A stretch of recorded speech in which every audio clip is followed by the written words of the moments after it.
Hey guys! This is Cartoon Recapped. Today we'll show you a 2001 adventure science fiction cartoon called Atlantis, The Lost Empire. Be aware of heavy spoilers. Sit back and enjoy the show. In 6800 BC, a giant explosion sends a mega tsunami toward the city of Atlantis.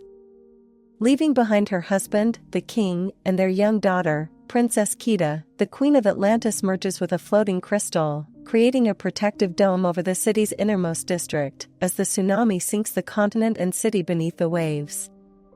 In 1914, archaeologist Milo Thatch fully believes in the existence of Atlantis and is determined to have the Smithsonian Institution fund an expedition to discover it. One day, he meets eccentric millionaire Preston B. Whitmore, an old friend of Milo's late grandfather, Thaddeus. Whitmore reveals that he made a bet with Thaddeus to fund an expedition to Atlantis. Whitmore persuades Milo to join the expedition and gives him the Shepherd's Journal, a book describing the history and path to Atlantis. The expedition is headed by Commander Lyle Rourke. The crew includes Lieutenant Helga Sinclair, Rourke's German-born second-in-command and lieutenant, who had introduced Milo to Whitmore, Vinnie Santorini, a demolitions expert, Mole Moliere, a geologist, Dr. Joshua Sweet, a medical officer, Audrey Ramirez, a mechanic, Mrs. Wilhelmina Packard, a radio operator, and dozens of soldiers and sailors. Their submarine, the Ulysses, is attacked and destroyed by a mechanical leviathan guarding the entrance to Atlantis. Following the journal, the crew travels through a dormant volcano and eventually arrive at Atlantis, where they are greeted by Kida, who appears to be a young adult. Disregarding her father's wishes, Kida enlists Milo to help Atlantis recover its history, as its culture and knowledge have been decaying for centuries. Milo learns that a huge crystal, the heart of Atlantis, gives the people longevity, and once powered their machines via smaller crystals they wear. He also discovers that Rourke plans to steal the heart and sell it. Rourke does not care that his theft of the heart would kill the inhabitants of Atlantis. When the king refuses to reveal the heart's location, Rourke wounds him. Rourke eventually finds the heart himself. Kida merges with the crystal. Rourke locks the crystal in a crate and prepares to leave.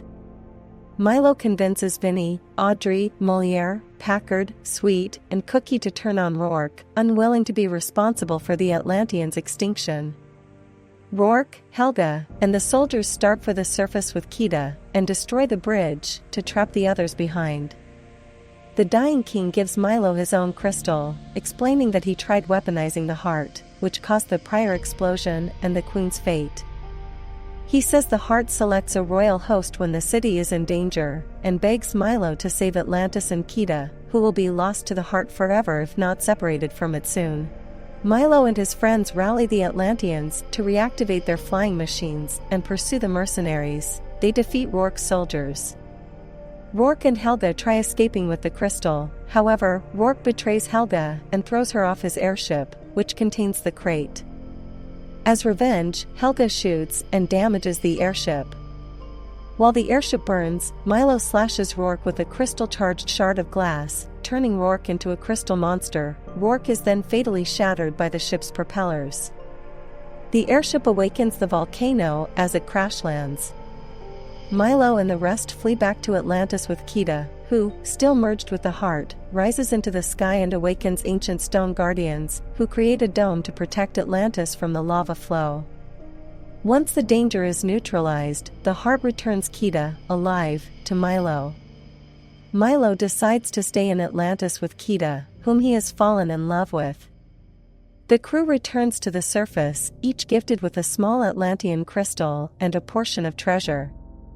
While reviewing photographs of the adventure taken by Mrs. Packard, Whitmore agrees to the crew's swear to secrecy to preserve Atlantis' safety. Whitmore also receives his own Atlantean crystal enclosed in a note from Milo. Meanwhile, back at Atlantis, Milo and Kida, who becomes the new queen, orbited a carved stone effigy of Kida's late father, along with those of other past kings, around the heart of Atlantis as it once again hovers above the newly restored city. Thanks for watching. Hope you all enjoyed, and don't forget to subscribe to our channel.